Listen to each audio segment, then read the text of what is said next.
Editorial, I'm James Farr. $2.5 billion. Governor Gavin Newsom said it was there for fire survivors in Altadena and the Palisades. No strings attached. That was the promise. But the burning question is, where's it at? 18 months later, an NBC4 investigation came back with the numbers. The numbers don't answer the question, they deepen it. Where's it at? About $605 million has been spent, roughly 75% still not released. Where's it at? Roughly $14 million went to CHP overtime and ICE immigration protest response for crowd control. Not rebuilding homes, not rebuilding lives, but crowd control. Where's it at? Another $13 million went to the state health department for video campaigns while fire survivors waited. While families in Altadena are still trying to put their lives back together, still trying to get housed, this is the hope gap and it's real. Where's it at? Southern California Edison is still in court, still fighting liability tied to the Eaton fire, still not accountable. Where's it at? 18 months later, Governor Newsom, where's it at? Because the truth is free, but the lie can be very expensive. And right now, fire survivors want to know what happened to no strings attached. And I've been saying on this mic for the past 18 months, somebody or somebodies didn't do their job. Now it's documented. Governor Newsom, listen closely. You didn't do your job. You didn't keep your promise. You held up the bill. Now stop holding up the money. You said no strings attached. Instead, you played on the people's heartstrings. Where's it at? See, Governor Newsom, even at the French Laundry, if it don't come out in the wash, it's sure enough gonna come out in the rinse, and the rinse cycle is here. With the KBLA Talk 1580 editorial, I'm James Farr, and as always, we welcome your feedback.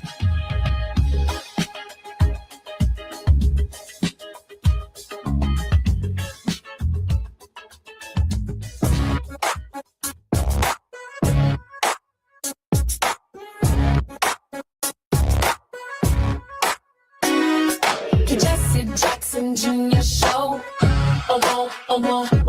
The Jesse Jackson Jr. Show. The Jesse Jackson Jr. Show. The Jesse Jackson Jr. Show. Come on and talk with me. Come on and listen to me. I'm Jesse Jackson Jr. Welcome forward to the Jesse Jackson Jr. Show on KBLA Talk 1580. It is Wealthy Wednesdays on the Jesse Jackson Jr. Show. We're on the 405, the 101, the 5, the 10, the 118, and the 110. You are now tuned into the Jesse Jackson Jr. Show and our very special regular contributor, Dr. Wilmer Leon, political scientist whose primary areas of expertise are Black politics, public policy, and American government. For 11 years, Dr. Leon was a lecturer in the political science department at Howard University in Washington, D.C. Dr. Leon, welcome forward to the Jesse Jackson Jr. Show. As always, it is a pleasure. Greetings to you and to your audience. Dr. Leon, I am so grateful and so looking forward to discussing with you how and why Donald Trump is redirecting money at the National Park Service to pay for his 250th celebration, a fight in the Rose Garden, or the rear of the White House, if you will, along with a number of other improvement projects in Washington, but it comes at the expense of the National Park Service. Also, I'm looking forward to our conversation about Scott Seeley, I believe it is. Pelley, yes, Scott Pelley, and his release from 60 Minutes and what that means for the First Amendment. But I'd like to get your initial insight in this, the briefest segment of our show, on California, the elections last night, the turnout across the country, and whether or not it has met your expectations. Dr. Leon. Has it met my well, from the data that I've been seeing, looking at Los Angeles and looking at other areas, the turnout is lower than anticipated.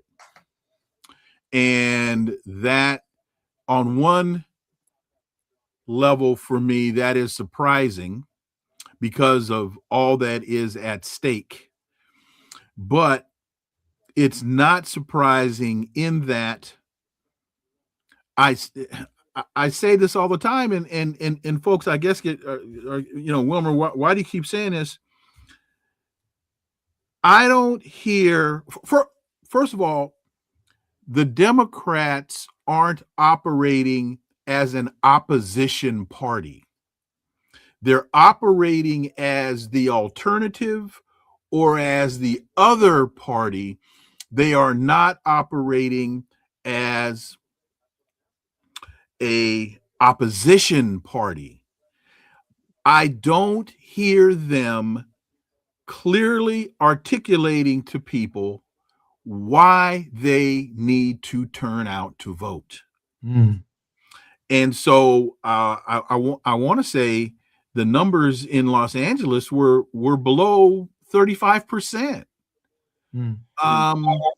which with all that has happened in Los Angeles, with the fires and all of these other types of things, that to me is shocking. I think you're right. And I think even though Javier Becerra seems to have made it beyond the initial threshold and will be, because of the race being a nonpartisan race, well positioned within the governor's race. And obviously our support of Karen Bass remains solid and remains strong. From my perspective, she's done an extraordinary job as mayor of Los Angeles. She too has made it through the threshold. But there are also some surprises, including a Republican MAGA candidate in the city of Los Angeles who made it, I guess, past the threshold as well. Correct. Since it's a nonpartisan election, which suggests that the messaging for the anti-Democrat or the anti-incumbent could very well be a factor in the general election this coming November.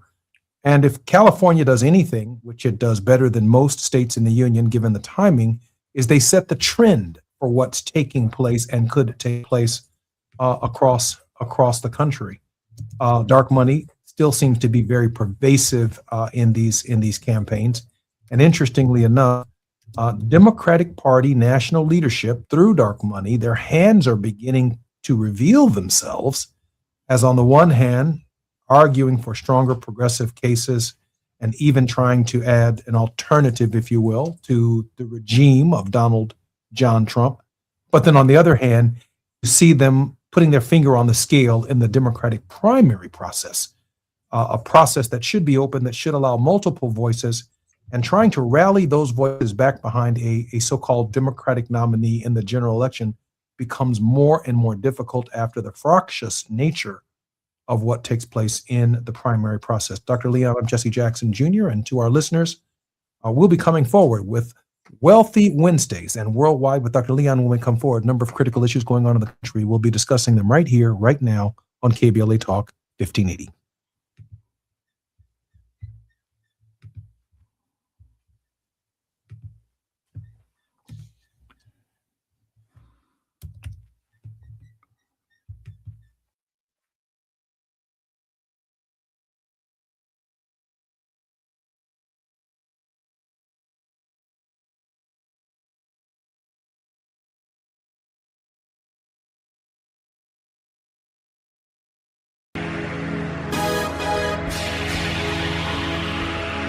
To 7 p.m. at the Beehive for our 5th anniversary bash and Juneteenth celebration.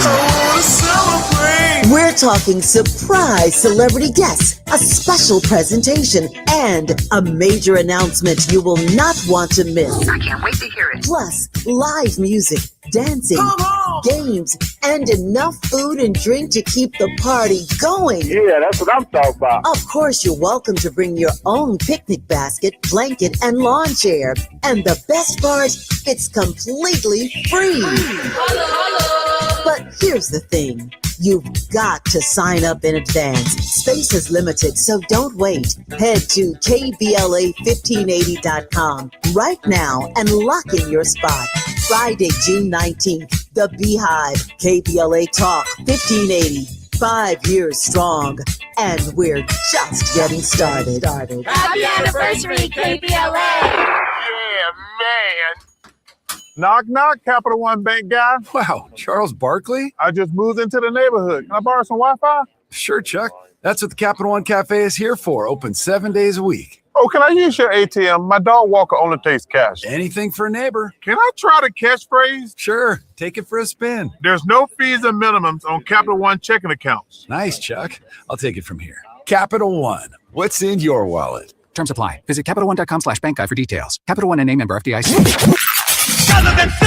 There is no denying that we've always been the conscience of this country. KBLA Talk 1580 is progressive talk radio built for our community, by our community, and with hosts who look like you, live near you, and care about what you care about. 50,000 watts of truth right here in Southern California. KBLA Talk 1580. Listen live on your AM radio dial at 1580 or stream us live on our KBLA1580.com website or on our free KBLA 1580 app. Unapologetically progressive.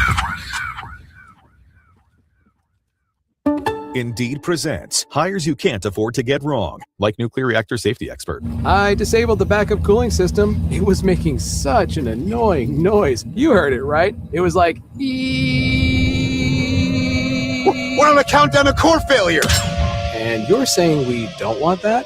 This is a job for sponsored jobs. This is what happens when you don't sponsor your job on Indeed. Next time, get matched with quality candidates with Indeed sponsored jobs. Visit Indeed.com/hire now and sponsor your job today. Now back to more of Jesse Jackson Jr. on KBLA Talk 1580.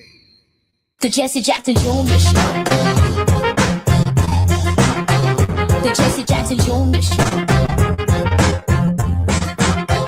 The Jesse Jackson Jr. Show. The Jesse Jackson Jr. Show. King Folly, drop the beat.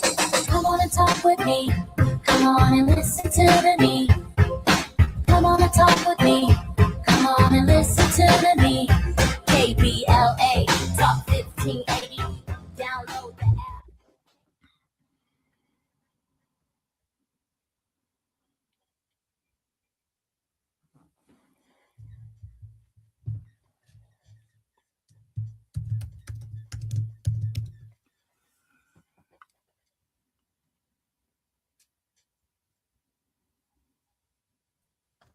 Dr. Leon, the Trump administration is redirecting at least $90 million in National Park Service fee revenue towards projects in Washington, D.C. tied to the nation's 250th anniversary on July 4th. According to the Washington Post, the spending includes a $1.6 million fireworks display, more than 5 times the typical 4th of July fireworks budget, and roughly $76 million for repairs and beautification projects, such as work on the Lincoln Memorial Reflecting Pool. Doc, the administration seems to be struggling with some of its basic priorities in Washington, and nothing could be more evidence than the July 4th celebration. That a number of artists, by the way, are pulling out of some of the president's shows and some of the propaganda that he seeks to advance on this coming July 4th. That last point, I think, is incredibly telling. The fact that this Festival 250 or whatever they're calling it, they came out with this list of performers, most of whom have now come out and said either A, we didn't sign on to this to begin with, or B, this was not how it was being presented to us initially, and we're now not going to participate. That, you know, when Milli Vanilli doesn't want to show, that tells you it's either Millie or Vanilli, because the other one's out of here. That's a bad. It's not as though they've got 55 dates set up in the next 52 days. So that's a bad indicator. Also, I think it's interesting that the story talks about how they're diverting money, because I think that is a demonstration that they don't want to go to Congress for appropriation. What they're trying to do, and you would be much better able to clarify this and explain this than I, with your history in Congress, they're taking money that's already been allocated and they're moving it to other places instead of going back to Congress to get approval. And it could very well be because they're afraid if they try to do that, the resistance that they're going to meet is going to call more attention to this fiasco than they really want. There is a provision. The money's actually coming from a portion of Park Service entrance fees that the federal law allows the National Park Service to spend outside of the parks where the fees were collected. Trump administration officials, including Interior Secretary Doug Burgum, have defended the spending as legal and part of a broader effort to prepare the nation's capital for Donald Trump's 250th celebrations. But diverting dollars to D.C. will have negative impacts on the rest of the National Park Service system, which faces a maintenance backlog estimated at about $24 billion.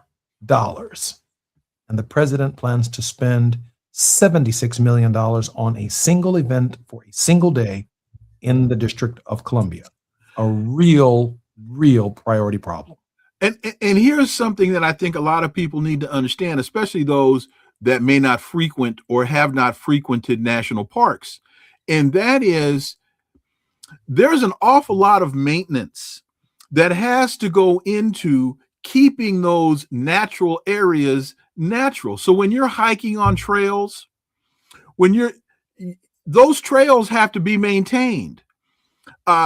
If you go to Yosemite and you want to climb Half Dome, that cabling apparatus, if it's still there, that I used when I was a kid to climb Half Dome, you know, you slip on that and you fall to your death.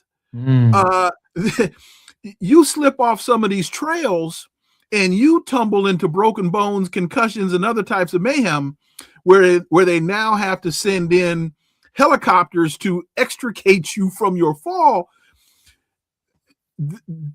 These are serious situations that have to be properly maintained, and failing to do so puts tourists in jeopardy. Dr. Leon, before we go to 60 Minutes, there's a breaking series of stories coming out of Florida's 20th district where, as a result of redistricting, the district formerly held by Debbie Wasserman Schultz, who I served with in the Congress, has largely been redrawn. And recently she announced that she is running for Congress not in the newly drawn district that she has represented for years, she announced that she is moving and running into a district that has a leading African American candidate in all of the polls.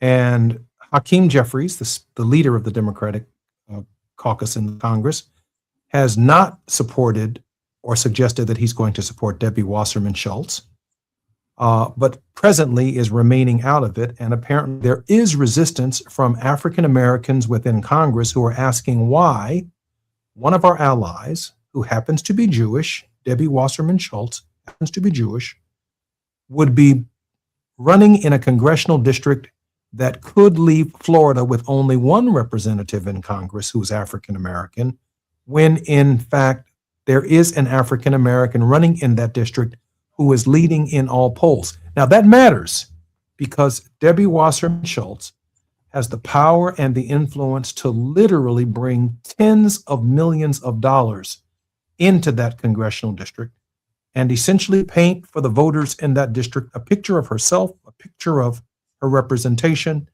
something that I experienced in my own race recently for Congress. I spent $282,000. I had been leading in 6 different polls, including polls run and led by my opposition in the race. But in the last 2.5, maybe 3 months, more than $8 million in outside money, essentially took an unknown candidate, painted a picture of me across social media, and painted a wonderful picture of the unknown candidate who was successful in the race against me in that race. We are seeing these competitions emerge between African Americans and our allies in the Democratic caucus that is going to lead to a fissure and a friction, if you will, on a scale within the Democratic Party that we haven't seen in a generation. Your thoughts about Debbie Wasserman Schultz moving into an all-black district, essentially a large black district, to be its representative? Well, first of all, as we talk about this disenfranchising candidates, I'll call it, we always have to remember Congresswoman Cynthia McKinney, because this was done to her when she was in Georgia. So the redistricting, the map redrawing, the gerrymandering to dispossess black voters, we've been screaming about Republicans doing this to attack the Voting Rights Amendment. So what's the difference between what the Republicans have done with redistricting as it relates to black candidates and what Debbie Wasserman Schultz is now doing as a Democrat? I don't know the difference. I because can't. There is none. There is. There is none. So so you talked about an alliance. Well, what's the basis of the alliance? And I'm not asking that as a rhetorical question.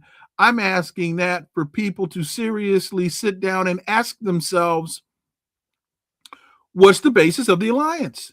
Because obviously, let's just say she's down with us until she ain't with us.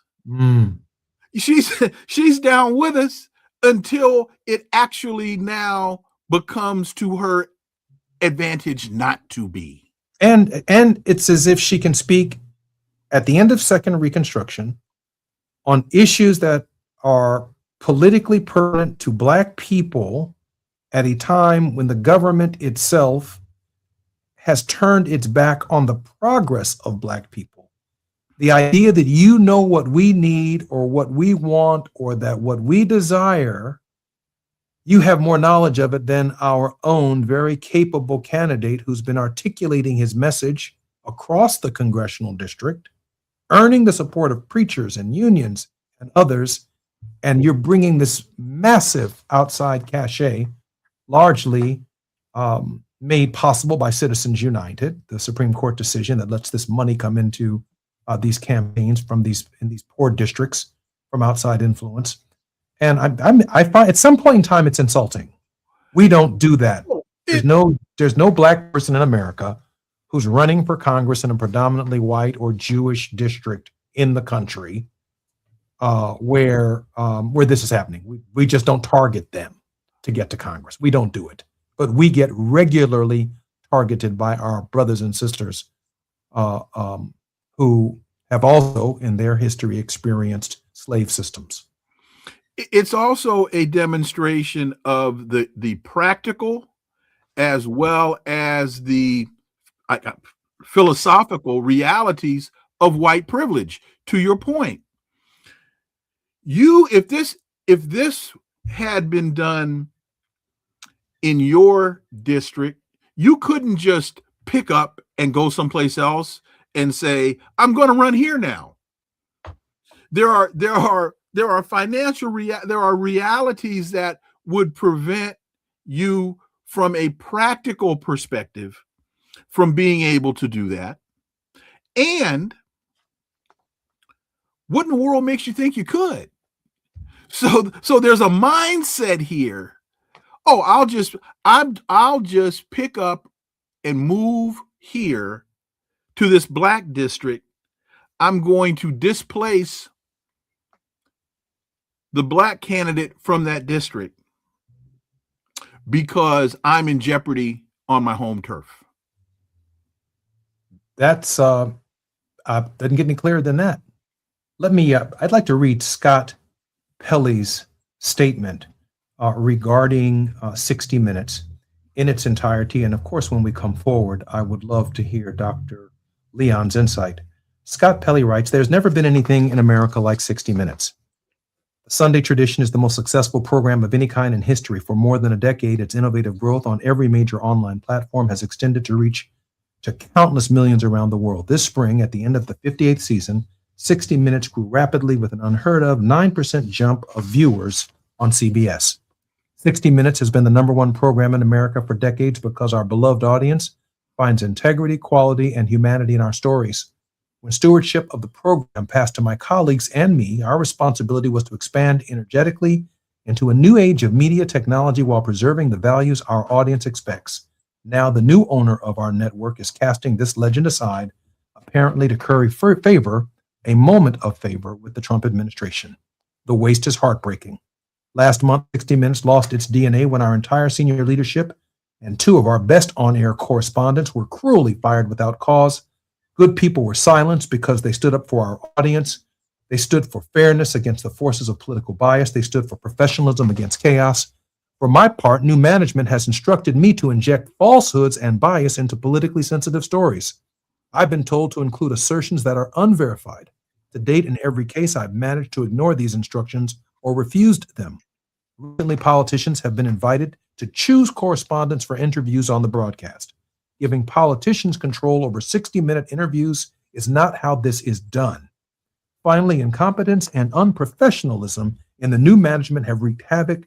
In a case involving one of my stories, the entire program came within 19 minutes of not getting on air at all. At 60 Minutes, we fought harder than anyone knows to save the program that became an American icon. We owe that to millions of viewers. I'm deeply moved by the thousands of wishes we've received to keep up the good fight. Most of the men and women of CBS News are still in that fight, but now the collapse of values at the top has become untenable. The leadership of 60 Minutes is no longer recognizable. The principles I hold dear are gone, and so I must leave as well. Dr. Leon, I'm Jesse Jackson Jr. When we come forward on KBLA Talk 1580, Dr. Wilmer Leon is going to give us some insights, his insights, on what happened at CBS and 60 Minutes. More when we come forward right here on KBLA Talk 1580. It's afternoon drive time with Jesse Jackson Jr.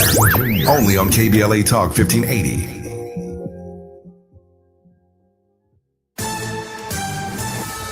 I'm Amber Payton with BIN News Now. Newark, New Jersey is lifting a curfew outside the Delaney Hall ICE Detention Center after calmer nights following weekend clashes. They limited inspections, which by virtue of that does not give them the right to be open. Black Mayor Ras Baraka says the city is expanding its lawsuit against the facility's operator over health and safety concerns. The state is also suing for a full inspection while federal officials deny allegations of inhumane conditions. The U.S. Supreme Court is allowing Alabama to use a Republican-drawn congressional map in the upcoming midterms. The ruling overrides a lower court panel that said the map likely discriminates against black voters. The map allows the state to eliminate a majority black district. And a woman is behind bars after allegedly trespassing at Chris Brown's home in California. Police say she was caught hopping over a gate Tuesday evening but did not enter the house. Brown was not home at the time. Get BIN News now on demand 24/7 on the iHeartRadio app. Head to Waba Grill for $5 happy hour weekdays after 3 p.m. and try our new Chili Crisp dumplings paired with a premium beverage drink like our new Strawberry Watermelon Lemonade Energy Refresher. Both for just $5 only at Waba Grill. This is the KBLA Sports Minute with Ray Richardson. Basketball fans in New York City have waited 27 years for tonight, the chance to see their Knicks in the NBA Finals. The Knicks and San Antonio Spurs meet up tonight in Game 1. Getting to the NBA Finals is nothing new for the Spurs franchise. This is number 7 with 5 championships to show for it. Allow me to provide some perspective on this rare occasion for the Knicks franchise. The last time the Knicks made it to the NBA Finals in 1999, there were no smart TVs or iPhones. There was no social media, no Facebook, Instagram, or TikTok. There was also no YouTube or Zoom, no Netflix, no Spotify, no iTunes, and not even flash drives. A lot has changed since the Knicks got this far in the NBA playoffs. In this postseason, the Knicks have won 11 straight playoff games, but the Spurs are 4.5-point favorites. 5:30 tip-off tonight in San Antonio on ABC. No debates, no speculation, just the info you need. That's your KBLA Sports Minute. I'm Ray Richardson on KBLA Talk 1580.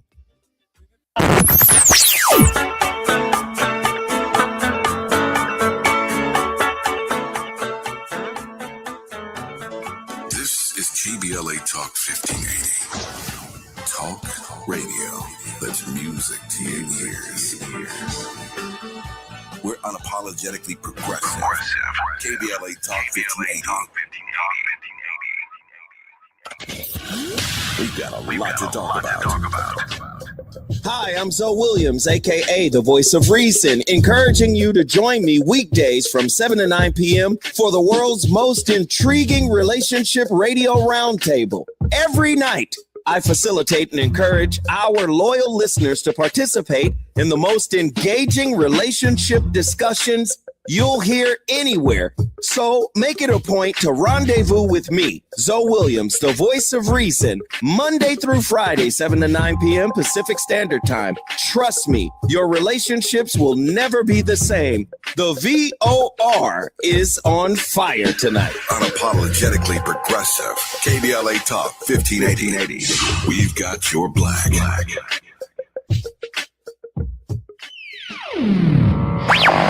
All I need is one mic. With a KBLA Talk 1580 editorial, I'm Tavish Smiley. It's high time that we say the quiet part out loud about what we consider a disgrace, an absolute disgrace to the people of South Los Angeles. Destination Crenshaw, or as I call it, Procrastination Crenshaw, was supposed to be a 1.3-mile celebration of Black Los Angeles. Pocket parks, commissioned art, a cultural corridor along Crenshaw Boulevard, stretching from our studios in Leimert Park down to Nipsey Hussle Square. It was set to complete in 2022. That's right, 2022. We are now in 2026, and the Crenshaw community is still waiting. A grand opening was announced for February 2024. That date passed with not a single artwork installed. Then we were promised that construction would be completed by the end of 2024. That date came and went. Our understanding is that as of last fall, the 8th Council District Office was still scrambling to raise additional monies just to restart the project, which has been paused again and again. But here's what makes my blood boil. City officials had the nerve to tell this community the delays are, quote, a necessary inconvenience, close quote. A necessary inconvenience? First of all, who are you talking to? Second, go tell that to the Black business owners who have been coping with construction chaos, breathing dust, enduring years of road closures, and the scarcity of available parking, confronting unsanitary conditions, losing customers and revenue, all while the project they were promised still sits unfinished. They wouldn't let a project sit this long in any other part of this city. And for what it's worth, our elected official just happens to be the president of the LA City Council. Meanwhile, the city is laser focused on sprucing things up for the World Cup and the Olympics, please. If this corridor were in Brentwood or Beverly Hills, it would have been completed on time, on budget, and on the cover of every magazine in town. The Crenshaw community deserves better. They deserve the truth, and they deserve what was promised to them. Now, right now. Not when it's convenient, not when the cameras are rolling for the Olympics. Now, this isn't incompetence. This is a pattern. And at some point, neglect becomes a decision. With a KBLA Talk 1580 editorial, I'm Tavis Smiley. As always, we welcome your feedback.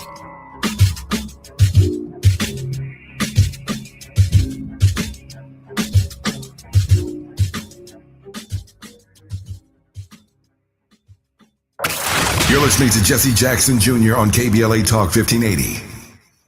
The Jesse Jackson Jr. Show. The Jesse Jackson Jr. Show.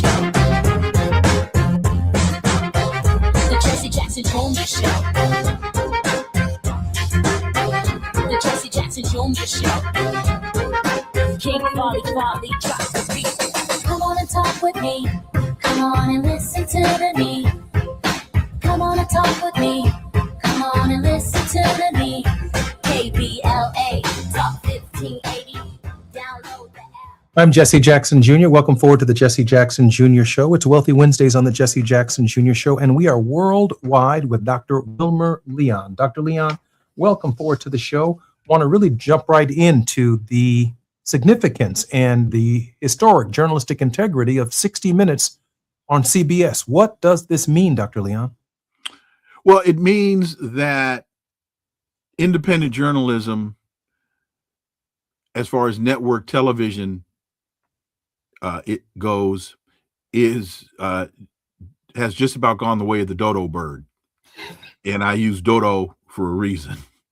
And well, first of all, for Scott Pelley to be the one crying foul here, that speaks volumes. And for him to say last month 60 Minutes lost its DNA, I believe 60 Minutes lost its DNA a couple of years ago.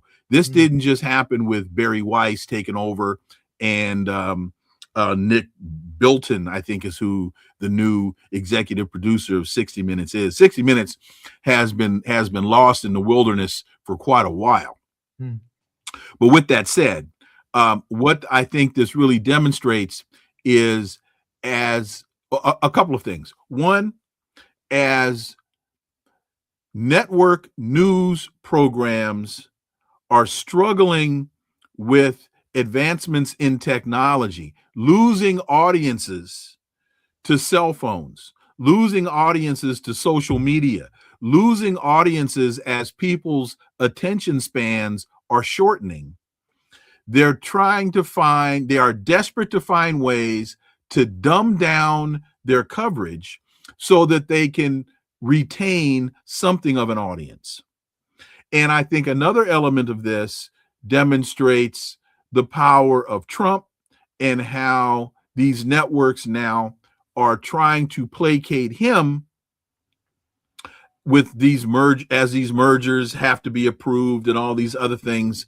And the audience and the truth is now becoming victimized by political expediency and business decisions. I think that's right. My father once told me that that mass media, particularly the major networks, their power isn't just the value of the First Amendment. Their power is the value to investigate. That part right there. The power to investigate. In fact, major medium like the Washington Post, the New York Times, their true power isn't that they publish stories and educate people, is that these institutions have the power to take a half a dozen researchers, and assign them to a government official's life. And by the time they get finished combing through that life, they have the power to investigate and share with the world what's going on in that person's space. So when the billionaires own the Washington Post or the New York Times or the Wall Street Journal or CBS, I remember when CBS was owned by the Tisch family and the other major networks, their power to assign a reporter to city council persons or to elected officials and just hound them the rest of their lives or for a significant period, write a story that brings it to the attention of the government. And whether the story is true or not, it establishes probable cause for a government investigation, because under the guise of credible and integrous reporting, the government has a reason to look into it with even more and infinite resources to investigate. So you may have stories that are not true that show up in the newspaper that begin the investigation, but by the time they get finished combing through your life, they find out something that you did do, to which you ultimately must pay a debt to society for. That's a fact. That's the power of the press. It isn't to educate the American people.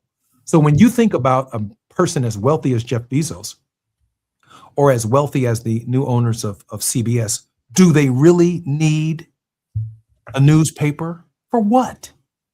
They need a newspaper to get to 218 votes, to sponsor trips to the moon, to make sure that Congress is appropriating money and covering their contracts, deleting and canceling stories on the truth that they know, including the information they could release to the public, but refuse to release to the public. But they can sit around a bar behind you and a date or whomever you might be out with and cover your life from that vantage point and essentially run you out of public life. That too is a factor, I think, in the consolidation, if you will, of these major media platforms, including but not limited to the social media platforms. The power to investigate. Dr. Leon, I'm not too far off, am I? You're not far off at all. And I would suggest that those in your audience that are really interested in this topic, get a copy of the book Propaganda by Edward Bernays. And the first chapter, Organizing Chaos, he writes, the conscious and intelligent manipulation of the organized habits and opinions of the masses is an important element in democratic society. Those who manipulate this unseen mechanism of society constitute an invisible government, which is the true ruling power of our country. We are governed, our minds are molded, our tastes formed, our ideas suggested largely by men we've never heard of. And for those who don't know, Edward Bernays is considered to be the godfather of what is known as propaganda.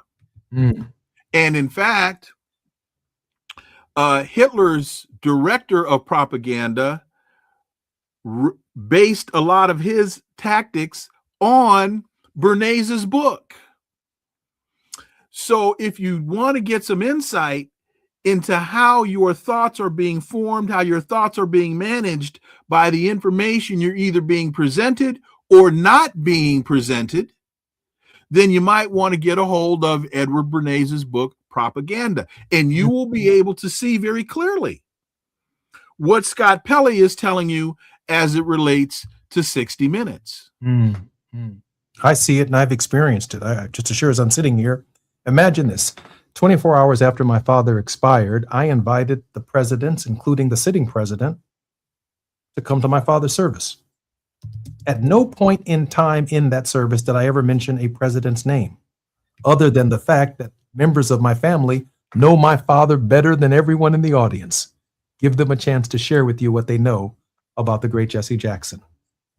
For 2 weeks after that, I had to endure from bots and social media things I simply never said.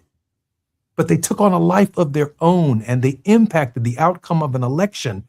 And to respond to one was to respond to 20. And that wasn't what my campaign was about.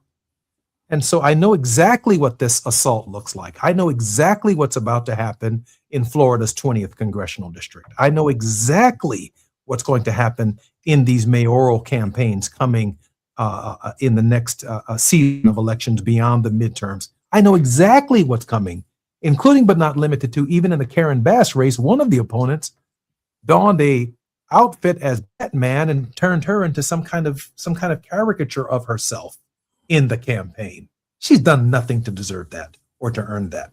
I'm Jesse Jackson Jr. I'm listening at KBLA Talk 1580. We're worldwide with Dr. Wilmer Leon. More when we come forward right here on KBLA Talk 1580.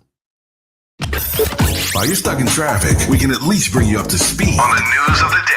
You're listening to Jesse Jackson Jr. only on KBLA Talk 1580.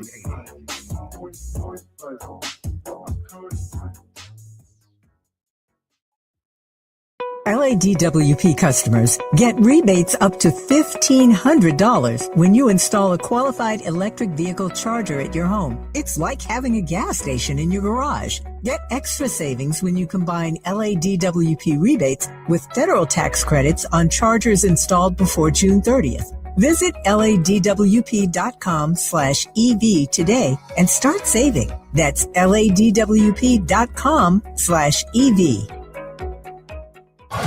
Going to a World Cup match in LA this summer? Ditch the parking stress and ride Metro.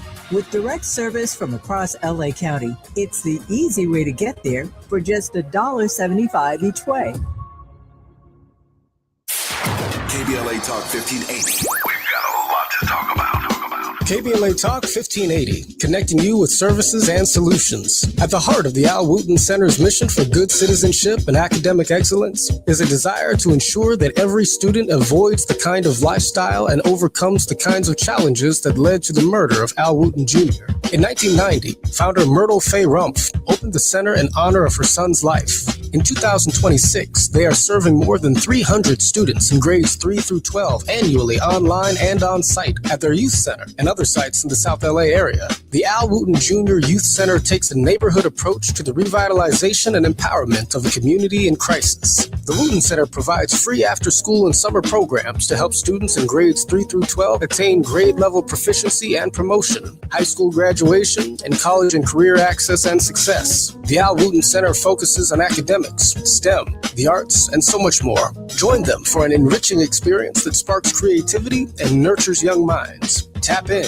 at WootenCenter.org. That's WootenCenter.org. This is a community call to action from KBLA Talk 1580. KBLA Talk 1580. We've got a lot to talk about. KBLA Talk 1580, connecting you with services and solutions. Created with a share of the 1984 Olympic Games surplus, LA 84 began operations in 1985 as a grant-making and educational foundation. Today, the LA 84 Foundation supports hundreds of nonprofit youth sports organizations throughout Southern California annually, trains coaches, commissions research, convenes conferences, and maintains the world's premier Olympic and sports library collection. They are transforming lives and communities through the power of youth sports. To find out about youth sports programs for yourself or your child, and to get information about the grants and support they offer to schools and nonprofits, or if you want to make a donation, please visit la84.org. That's la84.org. Or you can call them at 323-730-4600. This is a community call to action from KBLA Talk 1580. Let's celebrate. Y'all did it! Loving each other, needing each other. Hey, Los Angeles, KBLA Talk 1580 is turning 5, and we're celebrating in a big way. Oh my God! Join us Friday, June 19th, Juneteenth, 4 to 7 p.m. at the Beehive for our 5th anniversary bash and Juneteenth celebration. We're talking surprise celebrity guests, a special presentation, and a major announcement you will not want to miss. I can't wait to hear it. Plus, live music, dancing, games, and enough food and drink to keep the party going. Yeah, that's what I'm talking about. Of course, you're welcome to bring your own picnic basket, blanket, and lawn chair. And the best part, it's completely free. But Here's the thing. You've got to sign up in advance. Space is limited, so don't wait. Head to KBLA1580.com right now and lock in your spot. Friday, June 19th, The Beehive, KBLA Talk 1580. 5 years strong, and we're just getting started. Happy anniversary, KBLA! Yeah, man. Now back to more of Jesse Jackson Jr. on KBLA Talk 1580. The Jesse Jackson Jr. Show. The Jesse Jackson Jr. Show. The Jesse Jackson Jr. Show. The Jesse Jackson Jr. Show. King Volley, drop the beat. Come on and talk with me. Come on and listen to me. Come on and talk with me. Come on and listen to me. KBLA Talk 1580. Download that. I'm Jesse Jackson Jr. Welcome forward to the Jesse Jackson Jr. Show. We are living in an era of misinformation, and I am particularly honored that just one of the great truth tellers in the first quarter of the 21st century is our regular contributing host on the Jesse Jackson Jr. Show. We're worldwide with Dr. Wilmer Leon. Dr. Wilmer Leon, first and foremost, how can we support your work and how can we get your book? Tell us a little bit about it, and then we're going to talk about Iran. Well, Politics, Another Perspective. You can find it at Amazon. Thank you very much for putting that up there. It's a collection of op-eds that I wrote over about a 10 to 12 year period. The subtitle, Commentary and Analysis on Race, War, Ethics, and the American Political Landscape in the Age of Obama. Even though it references the age of Obama, the book is still, I think, incredibly evergreen and worth reading. And you can tune into Inside the Issues with Wilmer Leon on Sirius XM 126 Saturdays from 11 to 2 Eastern. Dr. Leon, let me ask you a question. We have about 7 minutes before we come forward, and I always, of course, like to leave a final word of hope for this week from you. Your thoughts on what's going on between Donald Trump, the Prime Minister of Israel, Netanyahu, and whether or not a peace deal is possible between the United States and Iran that would leave Netanyahu out of the equation altogether. It seems impossible, given the nature of how this particular project began. It does seem impossible because Israel is determined to control the region, and they are determined to, their words not mine, exterminate the Palestinians and to weaken Iran and Lebanon to the point to where, in the minds of the Zionists in the colony, they no longer feel threatened. So long as that is the stated objective of the settler colony known as Israel, then you can't negotiate that away. So if that's the underlying premise of their reality, that you can't compromise that. You, in their mind, you can't negotiate that away. So unless Donald Trump is willing to tell Netanyahu the United States is turning off the spigot of funding and you will no longer receive weapons to support your genocidal objective, then I think the answer to your question is no. And the word I was focusing on there was peace. If it's peace you're looking for, then the answer is no. Is it possible for Trump to enter into a deal with Iran while Israel is still conducting operations in Lebanon and in the Gaza Strip? Is that a lasting peace, or is that just the absence of American noise? That is the latter. And Iran clearly understands that the United States can't be trusted, which is why Iran is focused on an MOU, not a lasting quote unquote peace deal, because the last two attempts at this wound up with missiles being sent and killing negotiators when Iran thought that the process was actually, coming to some type of fruition. And so they're saying, well, let's take this slowly. Let's see if you can deliver on some simple things in the short term before we try to establish some long-term deal, because your history in this game is a bad history. And that's not my opinion. I mean, you just have to, if you understand the reality, that's the reality. Donald Trump is not in control of this game. As much as he thinks he is, as much as he likes to proclaim that he is, and as much as Western media likes to write as though he is, the United States is not in control of this game. Dr. Leon is our very special and regular contributor on the Jesse Jackson Jr. Show. He is an author, he is a scholar, a professor, an intimate thinker on African-American politics and government. So grateful that he's a regular contributor. Dr. Leon, it's been a rough week. Can you share with our listeners a word of hope? Let me try a word of encouragement. There is an opportunity as we look at these midterm elections and as we move towards November of 2026,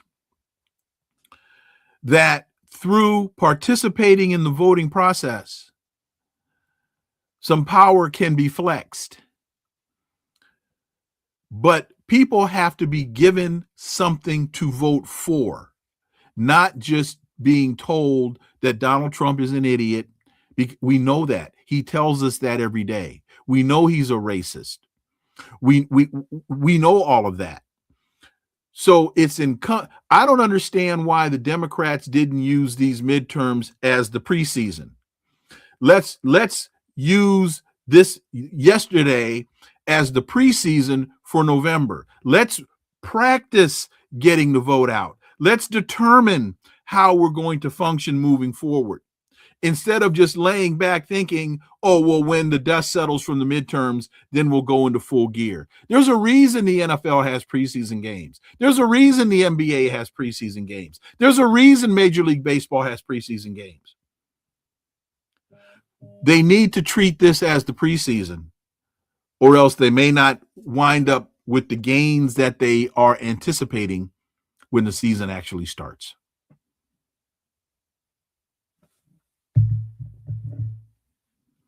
That is my suggestion, my sense of encouragement. Dr. Leon, I'm so grateful that you have spent this wonderful time with us, and can't wait again until next week when we hear more of your insightful leadership. You're listening to the Jesse Jackson Jr. Show on KBLA Talk 1580. A word of encouragement from Dr. Wilmer Leon. We've covered a number of critical issues that confront our nation. California, it was an election yesterday, and you're the bellwether. How California goes is how the rest of the country is going to go. We're going to have to spend some serious time determining what it's going to take to get us to understand the importance of this hour in terms of participating in the voting process. I don't know what it is yet. I don't know if it's just candidates on the line or if it's just business as usual, or we're going to need an aggressive effort amongst all of us to stop tyranny. More when we come forward on KBLA Talk 1580. I'm Jesse Jackson Jr. KBLA 1580 Santa Monica. I'm Amber Payton with BIN News Now. Newark, New Jersey is lifting a curfew outside the Delaney Hall ICE Detention Center after calmer nights following weekend clashes. They limited inspections, which by virtue of that does not give them the right to be open. Black Mayor Ras Baraka says the city is expanding its lawsuit against the facility's operator over health and safety concerns. The state is also suing for a full inspection while federal officials deny allegations of inhumane conditions. The U.S. Supreme Court is allowing Alabama to use a Republican-drawn congressional map in the upcoming midterms. The ruling overrides a lower court panel that said the map likely discriminates against black voters. The map allows the state to eliminate a majority black district. And a woman is behind bars after allegedly trespassing at Chris Brown's home in California. Police say she was caught hopping over a gate Tuesday evening but did not enter the house. Brown was not home at the time. Get BIN News Now on demand 24/7 on the iHeartRadio app. Head to Waba Grill for $5 happy hour weekdays after 3 p.m. and try our new Chili Crisp dumplings paired with a premium beverage drink like our new Strawberry Watermelon Lemonade Energy Refresher. Both for just $5 only at Waba Grill. This is the KBLA Sports Minute with Ray Richardson. Basketball fans in New York City have waited 27 years for tonight, the chance to see their Knicks in the NBA Finals. The Knicks and San Antonio Spurs meet up tonight in Game 1. Getting to the NBA Finals is nothing new for the Spurs franchise. This is number 7 with 5 championships to show for it. Allow me to provide some perspective on this rare occasion for the Knicks franchise. The last time the Knicks made it to the NBA Finals in 1999, there were no smart TVs or iPhones. There was no social media, no Facebook, Instagram, or TikTok. There was also no YouTube or Zoom, no Netflix, no Spotify, no iTunes, and not even flash drives. A lot has changed since the Knicks got this far in the NBA playoffs. In this postseason, the Knicks have won 11 straight playoff games, but the Spurs are 4.5-point favorites. 5:30 tip-off tonight in San Antonio on ABC. No debates, no speculation, just the info you need. That's your KBLA Sports Minute. I'm Ray Richardson on KBLA Talk 1580. All I need is one mic. With the KBLA Talk 1580 editorial, I'm James Farr.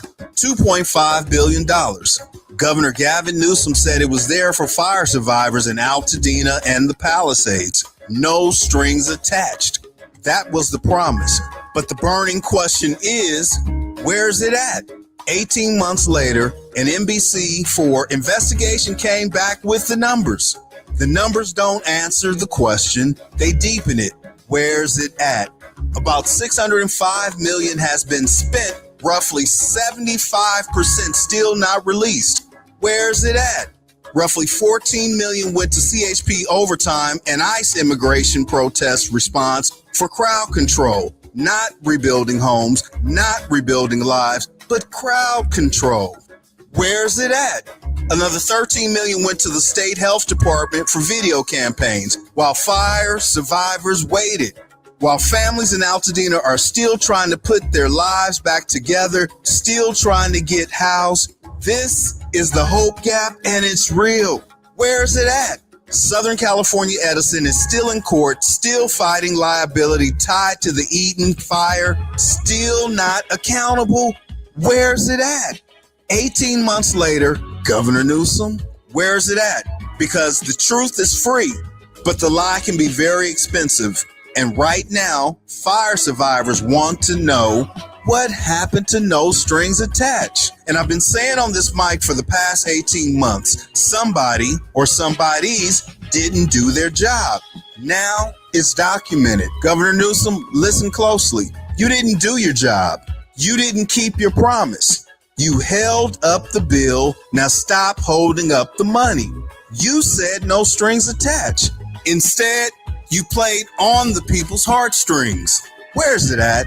See, Governor Newsom, even at the French Laundry, if it don't come out in the wash, it's sure enough gonna come out in the rinse, and the rinse cycle is here. With the KBLA Talk 1580 editorial, I'm James Farr, and as always, we welcome your feedback.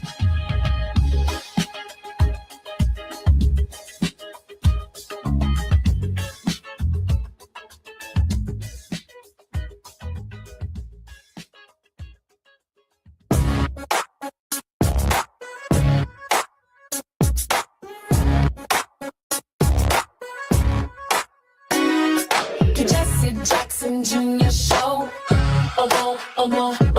The Jesse Jackson Jr. Show. The Jesse Jackson Jr. Show.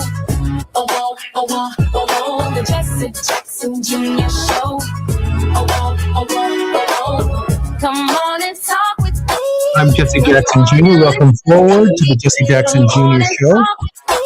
It's the Jesse Jackson Jr. Show, and I'm very excited that Dr. Wilma Leon is going to stay with us for this session of the show. Dr. Leon, I have a question for you in light of the election in California last night and the editorial that I just heard from Brother Farr criticizing the governor of California.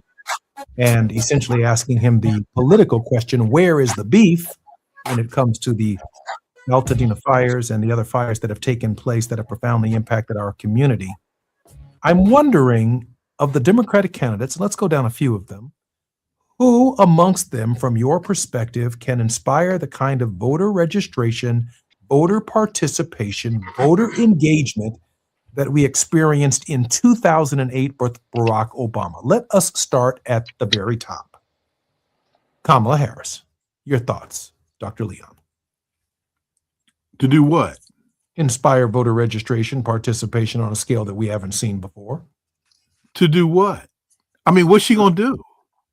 I mean, win the Democratic nomination in 270 electorals. Oh my goodness. That has to be the goal.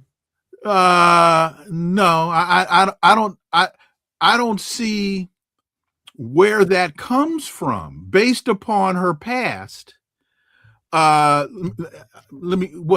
She ran in what, 16, and was it 16 and was the first one out, was the first Democrat out. She couldn't even get past the first month, I don't think. No, ran a horrible campaign, and folks need to put this mythology to rest about it was angry black men that didn't vote for her. Show me some data to support that, please. And if you can't show me any data to support it, can you stop it? Because that's mythology. So no, no. We are in the politics of our faith with Reverend Dr. Uri and our regular contributor. Let me just quickly make this point, and then I'm gonna yield to a much bigger brain than mine. And that is it has to start at the party. You asked me about candidates. It has to start at the party. What is the message of the party? And then that will filter down to the candidates. And because they can't figure out what it is they need to do, nobody else has a message to articulate. And to that, I yield my time. I don't reclaim my time. I yield my time to a greater mind than mine. Let me give Dr. Uri an appropriate introduction. Dr. S. Todd Uri is the principal of the Uri Firm, a Maryland-based litigation and government relations firm, and also serves as the senior pastor of the Douglas Memorial Community Church of Baltimore and affiliates. His social justice work includes being the executive director of the Rainbow Push Coalition. Social justice work also includes past political action chair for the Maryland State Conference of the NAACP and a board member of the National Action Network from 2015 to 2021. Dr. Uri, I'm asking this question. We have about 2 minutes before we come forward, but a good use of our time in light of the turnout that we are experiencing, which in many cases is not going beyond 30% of the vote in the various states, with all of the threats to democracy that we've been hearing about. We still have an inspiration and motivation problem. The question I raised of Dr. Leon is, who amongst the Democratic candidates who could inspire the kind of voter registration, participation, and engagement that we experienced in 2008? I mentioned first Kamala Harris, and you heard Dr. Leon's response. I'm going to go down all these candidates in a minute since we're all together. Dr. Uri, your thoughts initially on Kamala Harris. Can't you do it? Well, before I get to that, my initial thought is when our beloved producer reached out to make sure I was good to go, she conveniently omitted that Dr. Wilmer Leon was going to be on the show with me. So at the end of the day, look, these are the games y'all playing today. So all right, I already know what it's going to be. Listen, I don't look for any politician. You pick somebody on the list. Having a politician inspire a people's-based movement is not only counterintuitive, it's the fullest expression of cognitive dissonance that I can think of. The issue of voter registration is to participate in a process. It's not tied to some party loyalty. It is tied to the principles of the agenda. And so the party doesn't set the people's agenda. The people set the agenda for the party. And so it is for the people to find their inspiration, their motivation, their activation, and participation in this process. And then let everybody then say, whether it's Democrat, Republican, Independent, Green Party, we don't care. This is the agenda that we see going forward. This is where it aligns with what you see for your needs, your community. Now let's have a conversation about how we move forward. I'm Jesse Jackson Jr., listening to the Jesse Jackson Jr. Show. More on KBLA Talk. We are in the politics of our faith with Reverend Dr. Todd Yeary, and holding over from the last hour, grateful that he's here, Dr. Wilmer Leon. More when we come forward right here on KBLA Talk 1580. It's afternoon drive time with Jesse Jackson Jr. Only on KBLA Talk 1580. Let's celebrate. Y'all did it! Loving each other, needing each other. Hey, Los Angeles, KBLA Talk 1580 is turning 5, and we're celebrating in a big way. Oh my God! Join us Friday, June 19th, Juneteenth, 4 to 7 p.m. at the Beehive for our 5th anniversary bash and Juneteenth celebration. We're talking surprise celebrity guests, a special presentation, and a major announcement you will not want to miss. I can't wait to hear it. Plus, live music, dancing, games, and enough food and drink to keep the party going. Yeah, that's what I'm talking about. Of course, you're welcome to bring your own picnic basket, blanket, and lawn chair. And the best part, it's completely free. But here's the thing. You've got to sign up in advance. Space is limited, so don't wait. Head to KBLA1580.com right now and lock in your spot. Friday, June 19th, the Beehive, KBLA Talk 1580. 5 years strong, and we're just getting started. Happy anniversary, KBLA! Yeah, man. Knock, knock, Capital One Bank guy. Wow, Charles Barkley? I just moved into the neighborhood. Can I borrow some Wi-Fi? Sure, Chuck. That's what the Capital One Cafe is here for. Open 7 days a week. Oh, can I use your ATM? My dog walker only takes cash. Anything for a neighbor. Can I try the catchphrase? Sure, take it for a spin. There's no fees and minimums on Capital One checking accounts. Nice, Chuck. I'll take it from here. Capital One. What's in your wallet? Terms apply. Visit CapitalOne.com/bankguide for details. Capital One, NA, member FDIC. Indeed presents hires you can't afford to get wrong, like nuclear reactor safety expert. I disabled the backup cooling system. It was making such an annoying noise. You heard it, right? It was like, We're on the countdown to core failure. and you're saying we don't want that? This is a job for sponsored jobs. This is what happens when you don't sponsor your job on Indeed. Next time, get matched with quality candidates with Indeed sponsored jobs. Visit Indeed.com/hire now and sponsor your job today. Now back to more of Jesse Jackson Jr. on KBLA Talk 1580. The Jesse Jackson Jr. Show. The Jesse Jackson Jr. Show. The Jesse Jackson Jr. Show. The Jesse Jackson Jr. Show. King Volley, drop the beat. Come on and talk with me. Come on and listen to me. Come on and talk with me. I'm Jesse Jackson Jr. Welcome forward to the Jesse Jackson Jr. Show on KBLA Talk 1580. We are in the politics of our faith with Dr. S. Todd Yeary, the principal of the Yeary firm. He's a civil rights attorney and public policy advocate, along with none other than Dr. Wilmer Leon, who was with us in the first hour. I want to get through these candidates, Dr. Yeary, if you don't mind, because, you know, I do think people are inspired by people to run and to participate. Yes, I get the movement, but the movement, is it the man? Is it the plan? Is it the map? Is it the rap? Hey, I get the map, but the rap does matter. Not either or, both and. I get it ain't the man, it's the plan. It's the man with the plan, because we get one vote for the man or the woman to implement the plan, if in fact they are elected in our democracy. And so there is this synchronicity, if you will, between the candidate, the inspiration. I'm being told by the people of California that Javier Becerra, who I had the privilege of serving with in the Congress of the United States, that he is the man of the hour in the state of California. Of course, the final tally of all of the votes will take some time to come in.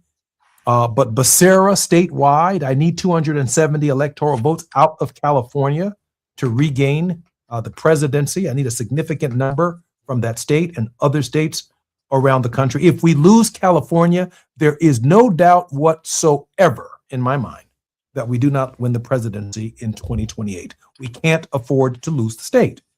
So if we're talking about 30% turnout in the primary, and if we can't get to 60, 65%, 75% in the general election in the state of California and be in that space by 2028 under Mr. Becerra's leadership, or in the state of Illinois or in the state of Georgia, if we can't get to these numbers, then it's a foregone conclusion that the person with the most votes simply will not be the president of the United States. So let's go to Gavin Newsom.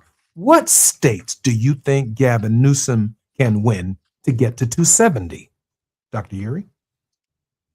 Well, I don't know which states he can win. We know which states he has to win, right? Which then informs what the agenda conversation needs to be. All politics being somewhat local, you're not going to necessarily have one uniform national message that satisfies everybody on the ground, right? So if we think about first local, then state, then maybe kind of regional politics, if we look at how the markets work in America, you have at-will states, typically in the South. You have unionized states, typically in the North. Your labor conversation is going to be somewhat distinct, right? Who's going to have the ability to speak to the labor issues across those kinds of distinctions and do it credibly? Because arguably, some might say that those two positions might be a bit in tension.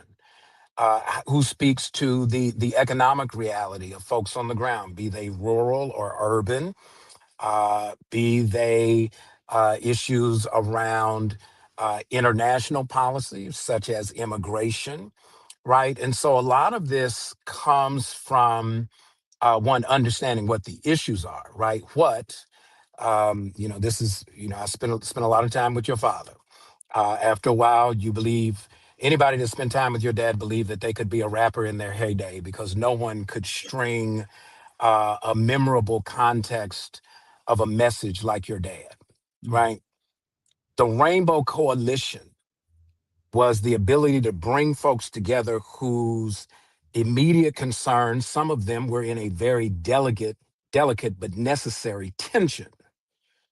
And so it allowed them to find a space of common ground without being handicapped by the notion that we had to be unanimous on every issue. And so who has the ability to be a convener of distinct thought and different perspectives and still carve out an agenda that brings folks together? Does he have that potential by way of maybe charisma or otherwise? Possibly. But that's where I kind of draw it, right? Winning California, but appealing in Georgia, those two things may not necessarily be the same.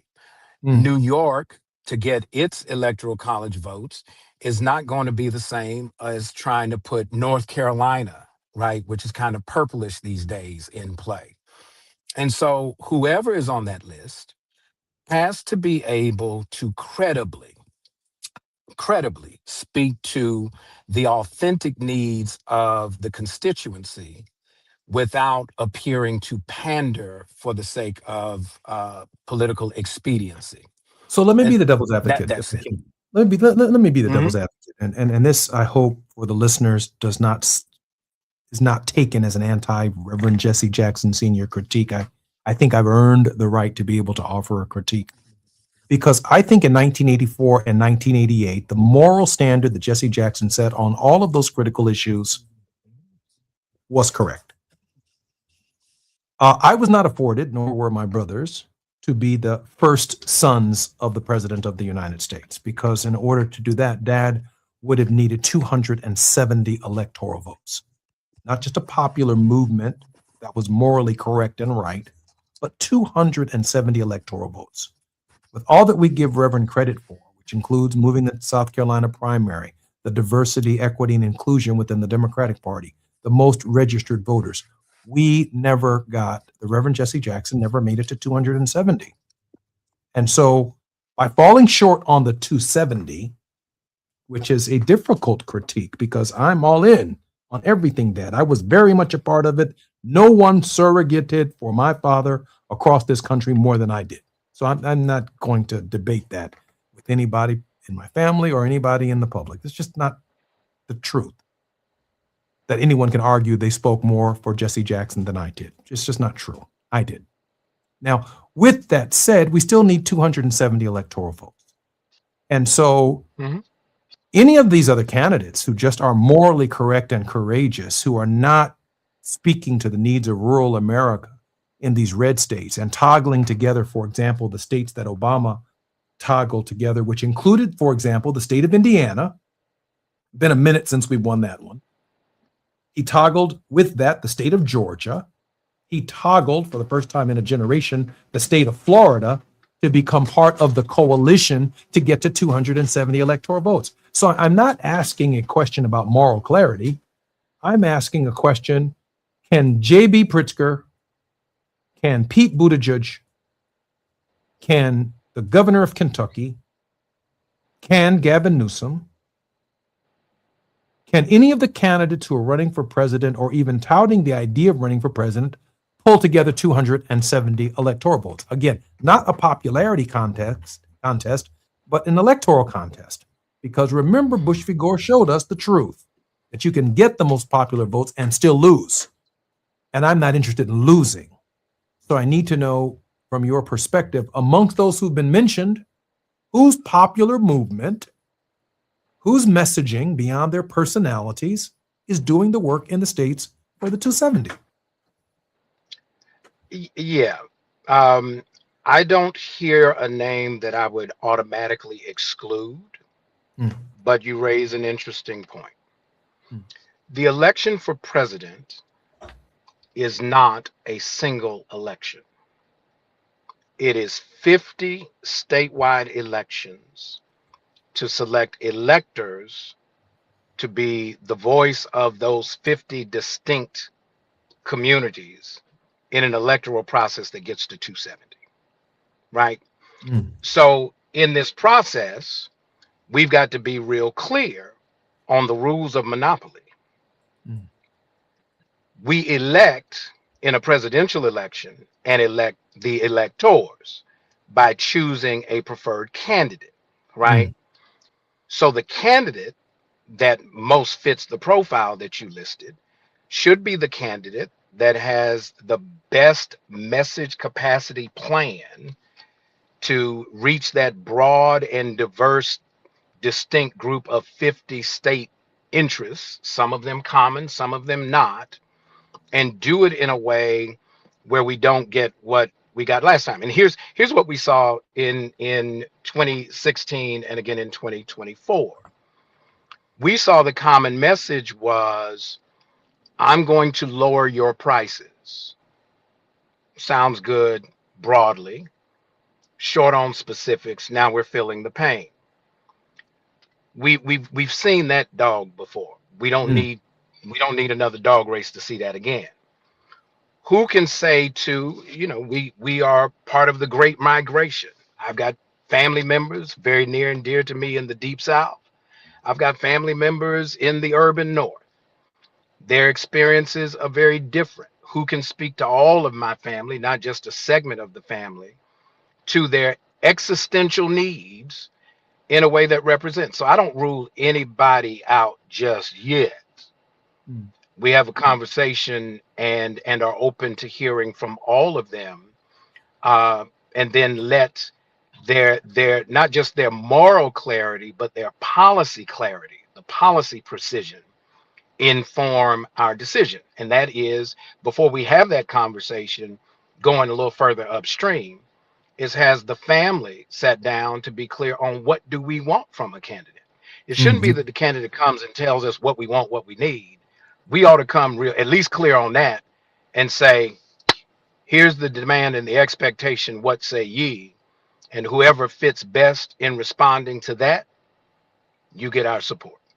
Let me throw something out at you, because I'm old enough to remember when Reagan began his campaign in 1979 in Philadelphia, Mississippi. And the Signal, Philadelphia, Mississippi, known for nothing, not a labor union, not the LGBTQ, not Black Power, known for none of that, it's where Swerner, Goodman, and Cheney were pulled out of a river.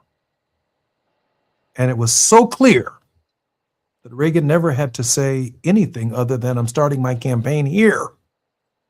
And the Ku Klux Klan endorsed Ronald Reagan on the same day. In fact, when Reagan came to Chicago, my father insisted on meeting with him to ask him, did he understand the signal that he sent when he did that? And of course, Reagan acted as if he did not know. The architects of that particular strategy have been written about ad nauseum. Now, we fell in love with Bill Clinton over the 8 years of Bill Clinton's presidency, but I'm old enough to remember Ricky Ray Rector and the lobotomization and execution of a Black man who had half of a brain, I guess, after some kind of injury. He was lobotomized. And I was sitting there when Bill Clinton, in front of Jesse Jackson, took on Sister Souljah, which sent shockwaves through the Black community, challenging youth and challenging our young people and their First Amendment rights to say what they want to say through rap, through communication, through teaching and instruction in ways that only they knew how to do. And I was there when Bill Clinton took a strong position on 3 strikes and you're out before he was president of the United States. I remember it. Another signal to Bubba that if I become president, I'm not going to cater to Jesse Jackson and his interests. That was the signal that he sent in order to get to 270 electoral votes. Now, just as sure as I'm sitting here and I'm probing here, it seems to me, with all that we have lost since Donald Trump's first term and everything that we're losing in Donald Trump's second term, that in order to get the 270 electoral votes, there's going to be some Democrat who's going to say something or do something that's going to irritate the hell out of us. And because we have nowhere else to go, we've got to stick with them or stick with her, no matter what.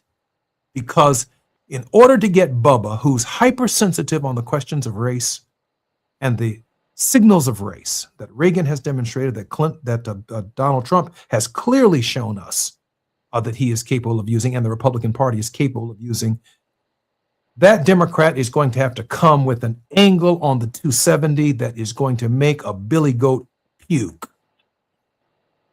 And at the same time, we have nowhere to go.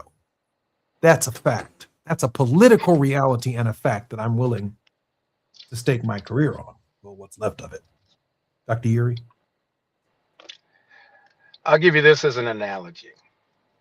Growing up in my mama's house, mama controlled the house and the kitchen. Every Sunday was a special dinner. You only ate at mama's table. You weren't going anywhere else. Some Sundays, the main entree was something I liked. Didn't necessarily care for the stuff that went through it. She sometimes put green peas on the plate, not my favorite thing. But there was always something, whether it was the main course or maybe one of what we now call the sides, that helped me to know that there was something that spoke to me, right, my priorities. Because I can't get up from this table. The options are either you're going to eat this or you're going to go without. We don't have that same kind of structural issue. What we've found ourselves in is a dependence on a party by a presumed loyalty based on a very narrow window of history where there were certain pieces of legislation that were advanced to now say we're stuck. And I'm Jesse Jackson Jr. I'm Jesse Jackson Jr. Listening to Jesse Jackson Jr. Show on KBLA Talk 1580. More with Dr. S. Todd Uri when we come forward. It's afternoon drive time with Jesse Jackson Jr. Only on KBLA Talk 1580.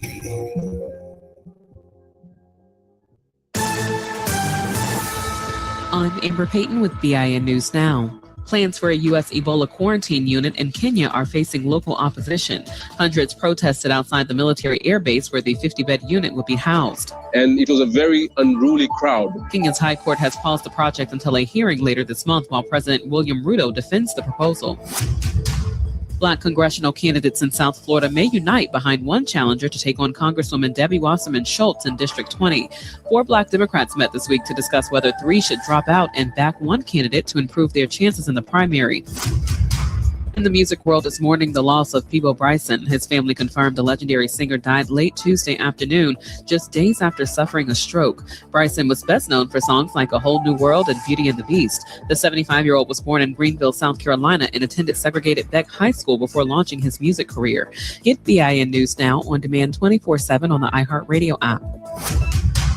Head to Waba Grill for $5 happy hour weekdays after 3 p.m. and try our new Chili Crisp dumplings paired with a premium beverage drink like our new Strawberry Watermelon Lemonade Energy Refresher. Both for just $5 only at Waba Grill. This is the KBLA Sports Minute with Ray Richardson.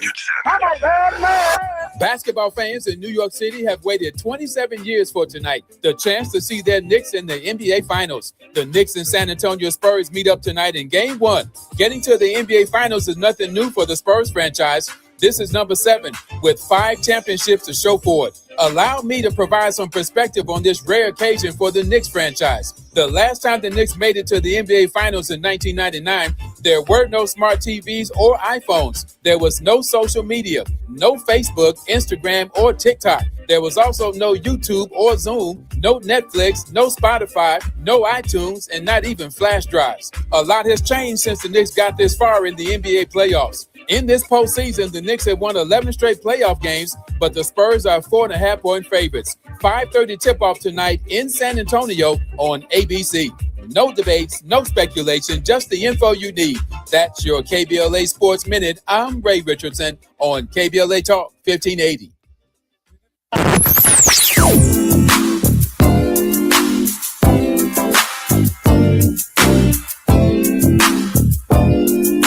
This is KBLA Talk 1580. Talk radio. That's music to your ears.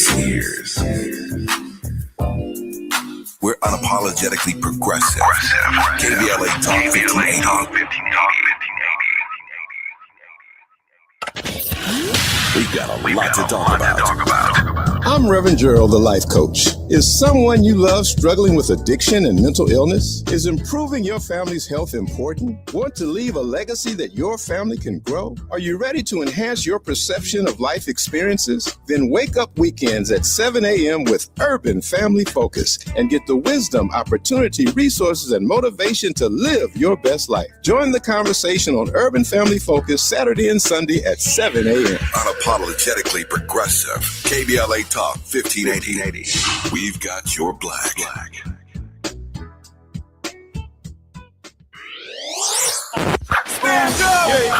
When the story gets twisted, who's going to tell the truth? When they cut the microphones, who's still talking? When history gets rewritten, who remembers what really happened? We do. KBLA Talk 1580. Black media isn't just important right now, it's essential. Because when mainstream outlets move on, we stay. When the headlines ignore our communities, we don't. When decisions are being made that affect Black lives in our schools, our neighborhoods, our economy, KBLA is in the room. This is more than radio. This is a lifeline, a record, a rallying cry. Black stories, Black voices, Black power. The heat is on. On the air and in the culture. KBLA Talk 1580. Stay connected. Stay informed. Stay loud. Stand up!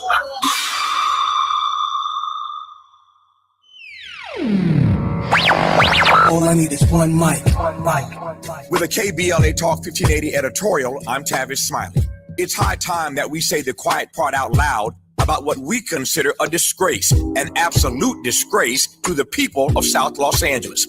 Destination Crenshaw, or as I call it, Procrastination Crenshaw, was supposed to be a 1.3-mile celebration of Black Los Angeles. Pocket parks, commissioned art, a cultural corridor along Crenshaw Boulevard, stretching from our studios in Leimert Park down to Nipsey Hussle Square.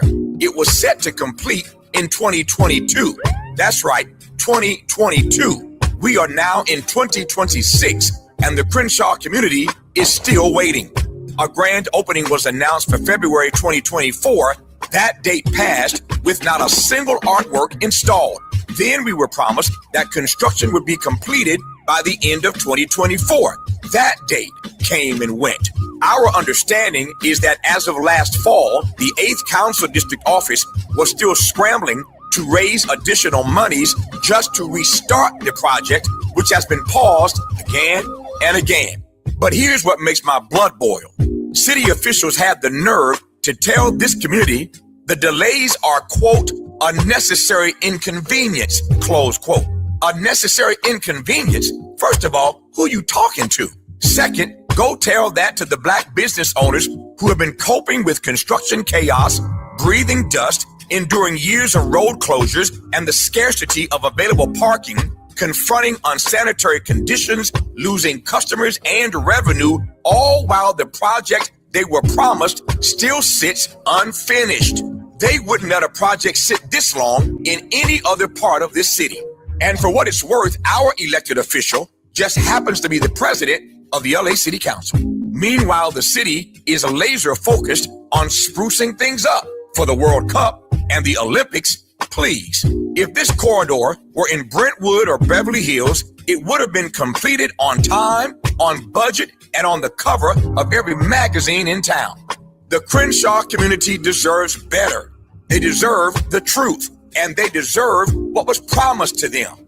Now, right now, not when it's convenient, not when the cameras are rolling for the Olympics. Now, this isn't incompetence. This is a pattern. And at some point, neglect becomes a decision. With a KBLA Talk 1580 editorial, I'm Tavis Smiley. As always, we welcome your feedback.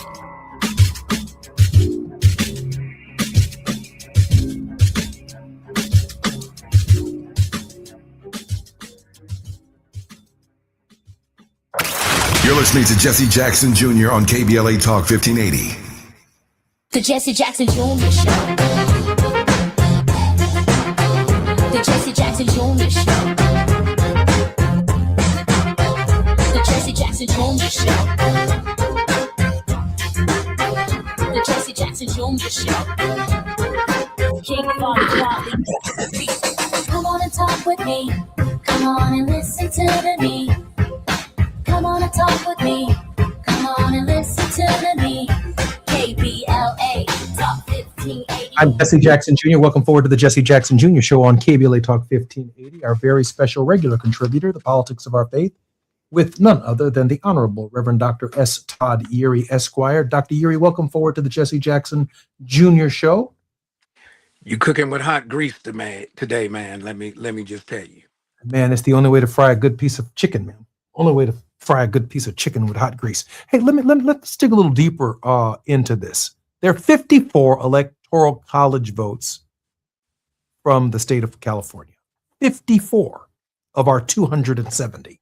And since the electoral college vote is a winner-take-all vote, we have to win the popular vote in the state of California because we need those 54 electoral votes to get to 270. I can't even imagine a scenario where Democrats in 2028 regain control of the White House without the state of California. It's impossible. There's no math in these contiguous United States that gets us to what that one state can provide, but we may be looking at a voter turnout that is under 30% in the primary process. What does that say to you, Dr. Yeary? Well, it says a couple of things, right? When I look at historical data, primary participation is always beneath general election, right? So it's really the choice of who's going to be the horse that gets entered in the real race, right? So it's really you're talking to. It's like going to choir rehearsal. And everybody's wearing the same robe. Not a big deal. So the candidate does matter. So the man and the plan, the map and the rap, the map and the rap have to come together. The plan and the man or the woman have to all come together in one person. to win the state, like Reagan. To win the primary, right? That's one audience. To win the general, that's a broader audience. Mm-hmm. Okay. Mm-hmm. Mm-hmm.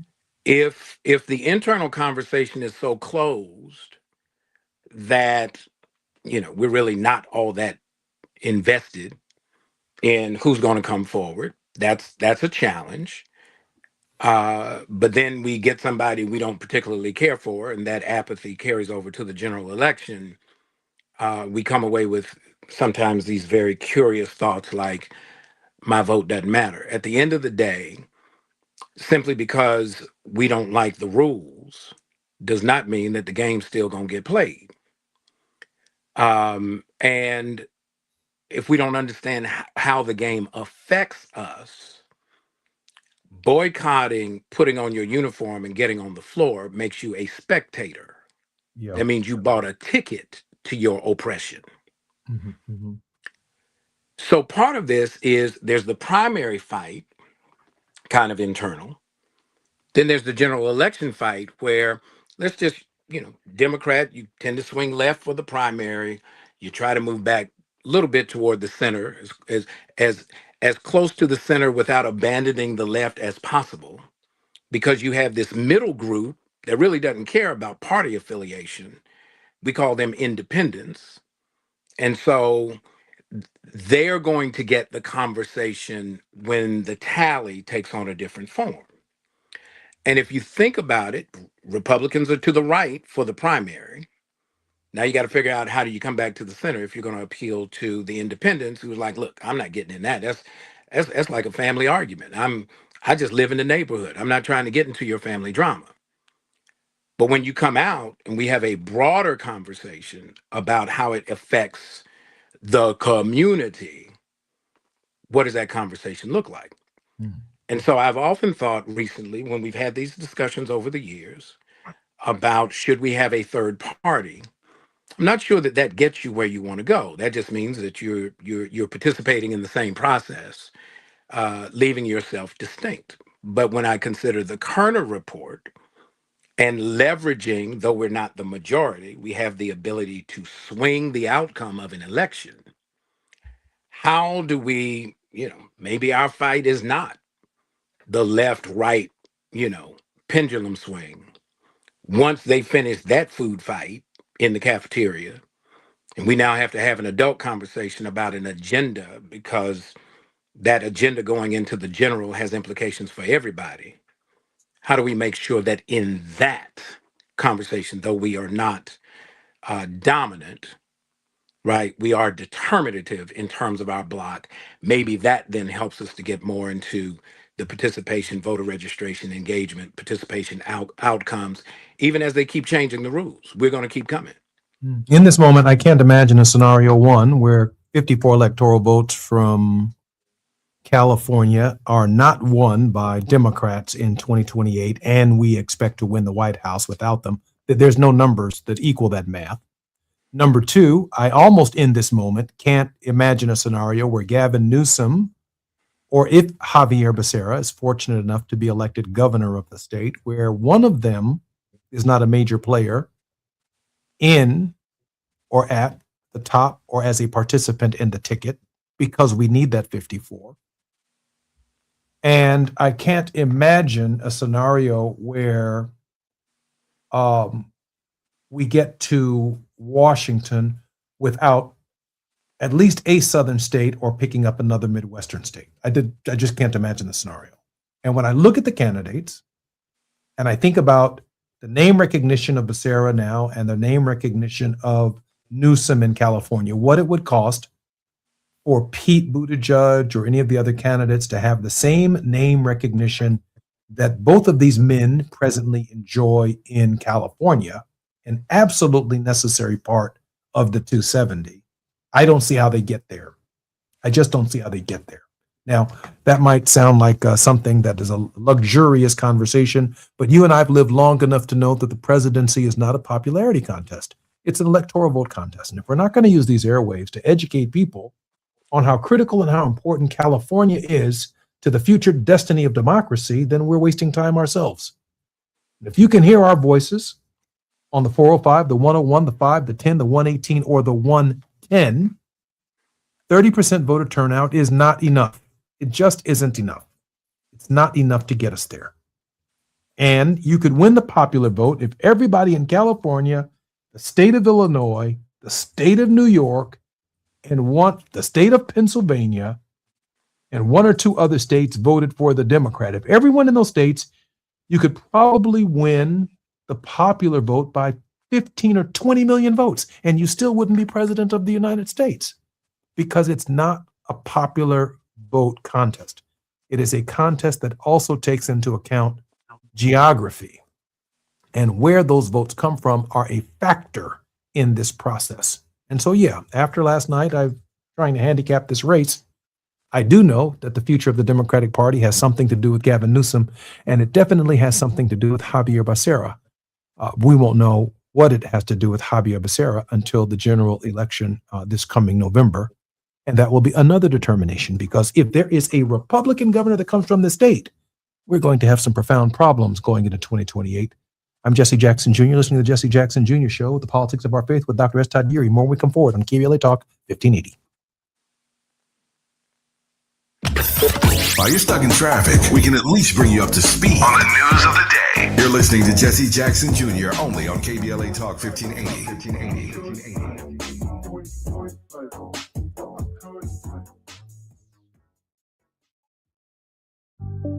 Medicare Fraud Prevention Week focuses on the actions everyone can take to prevent Medicare fraud, errors, and abuse. Learn how to protect yourself and your loved ones by joining the Senior Medicare Patrol, or SMP, for Medicare Fraud Prevention Week, held the week of June 5th. Learn more at californiasmp.org or by calling 1-855-613-7080. Going to a World Cup match in LA this summer? Ditch the parking stress and ride Metro. With direct service from across LA County, it's the easy way to get there for just $1.75 each way.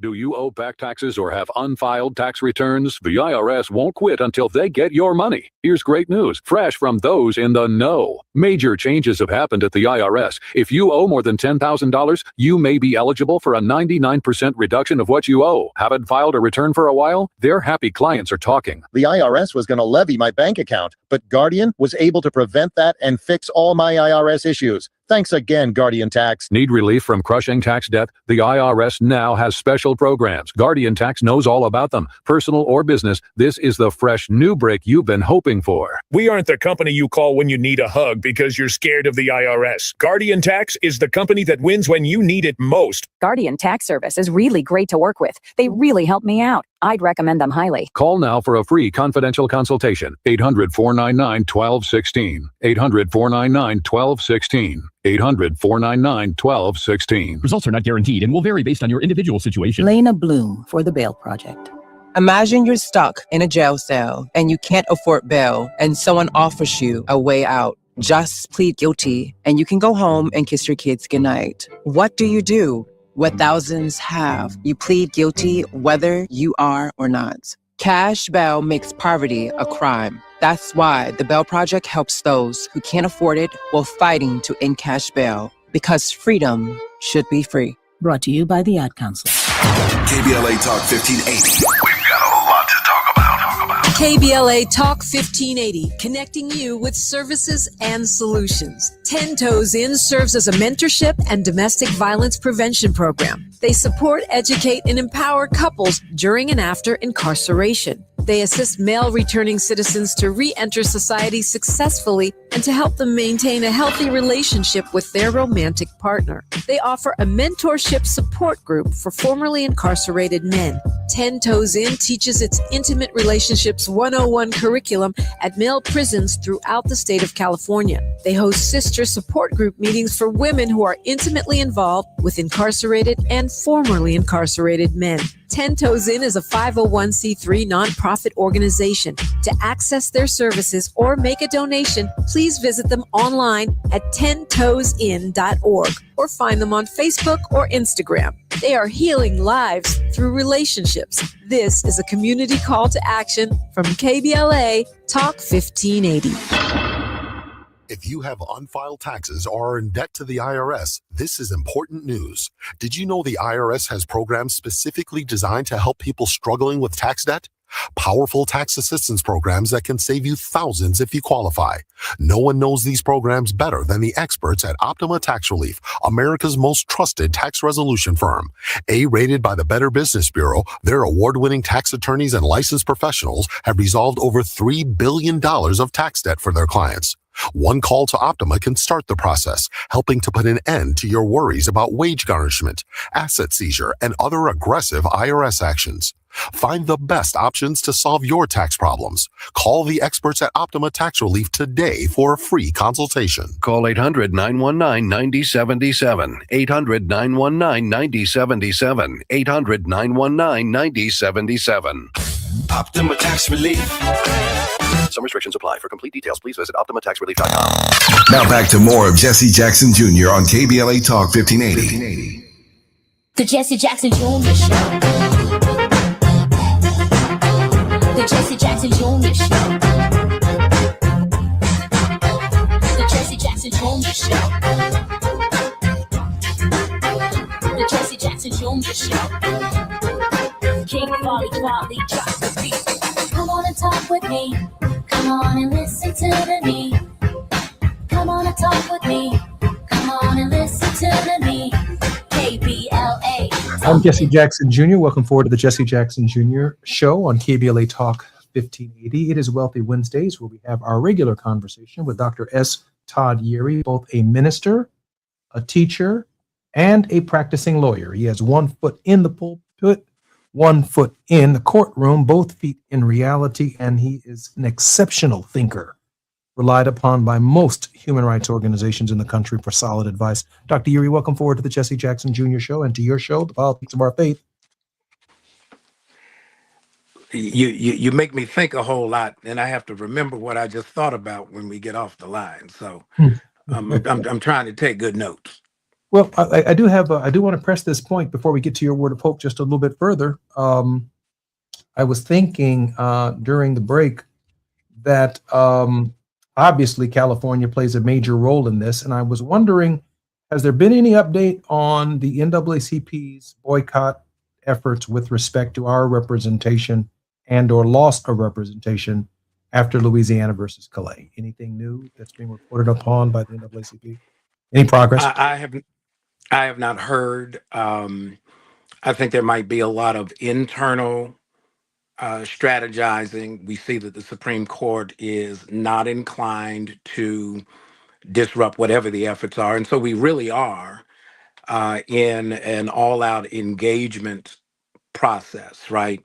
Registration, education, mobilization, participation mode, right? And it's not that it's just about a candidate. It's actually about a plan, an agenda.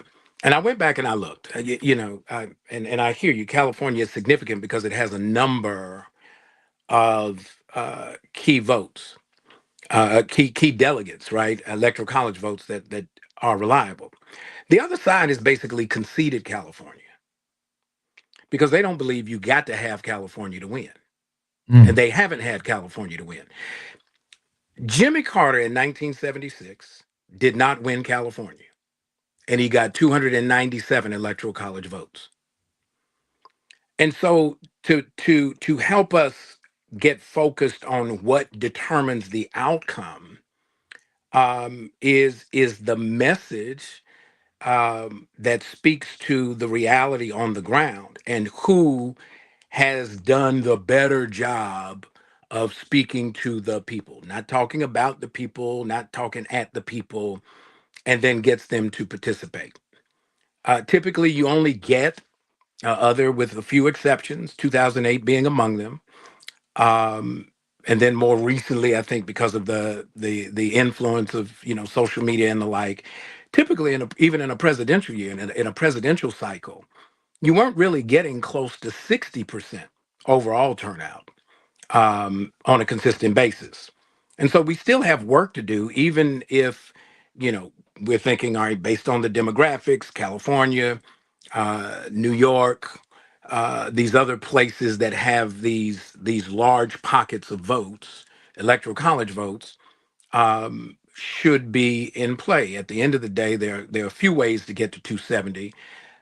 We don't do ourselves good service by saying that this one state that may be associated with this one candidate or multiple candidates is our only path. And so what is the path is wherever you have our folk, black folk, we need to be having that conversation in real time. The first time we really got involved in the electoral process at the end of the Civil War, we didn't have a party affiliation.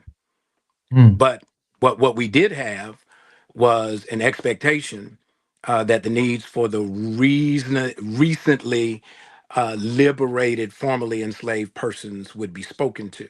If we're real clear on what we want, right, we can then have a conversation about who we want to make sure that we get what we want. Just before we get to your word of hope, I wanted to add this point. My opinion, we need a major voter registration drive in about 10 of the states from Virginia around to Texas, in about 600 of the 3,500 counties in the country, 3,500 or so counties in the United States, but we need to be specific, not just registering voters in South Carolina or North Carolina or Mississippi or Alabama. We can't afford to miss a county within the states, which means we got to go talk to some of these MAGA-ites who were first MAGA, but now need and are giving serious consideration to the direction of the nation under the present leadership, to give them a chance to move, to become independent in their thinking. And we don't do that by listening to the fights on CNN or MSNBC. We do that by engaging these states, these voters directly, and we go talk to them. We develop relationships with them. And I'd like to see the candidates move in that direction. I don't have the platform to do it, but the candidates themselves do have the platforms to do it. They have to have an interest in doing it. Dr. Uri, it's been a tough week for everybody. A word of hope, sir. Well, the word of hope is welcome to life. As long as we've been here, we've had to carve out good times out of bad times. As we were talking today, I was thinking about the theme song to that beloved show that informed so many of our developmental years. I won't call them childhoods anymore. When we would see the L going around Cabrini Green in Chicago, ain't we lucky we got them? Good times. Easy credit and ripoffs and all of that kind of stuff, right? How we try to navigate a quality of life that is kind of distinct from the circumstances. If we were really given a fair shake, things would be much different. But we don't disengage simply because the resistance is fierce and the obstacles are high. Scripture says it this way in Deuteronomy, somewhere around chapter 30. There's a choice. We're always presented with the choice. And the choice is, I set before you life and death. Choose life. Life means that we're always engaged, always inspired, always focused. Do we always get what we want? No. But we don't let the fact that sometimes the rules make things a little more difficult cause us to say we concede before the game is over. At the end of the day, the mat is no place for a champion. You get up, you dust yourself off, you get back in and you keep on fighting, and you win this game one round at a time. I'm Jesse Jackson Jr. Jacob's Ladder. I'm Jesse Jackson Jr. You've been listening to Dr. S. Todd Uri on the Jesse Jackson Jr. Show. More on Thought Provoking Thursdays. Until tomorrow, and when we come forward, more on KBLA Talk 1580. KBLA 1580 Santa Monica.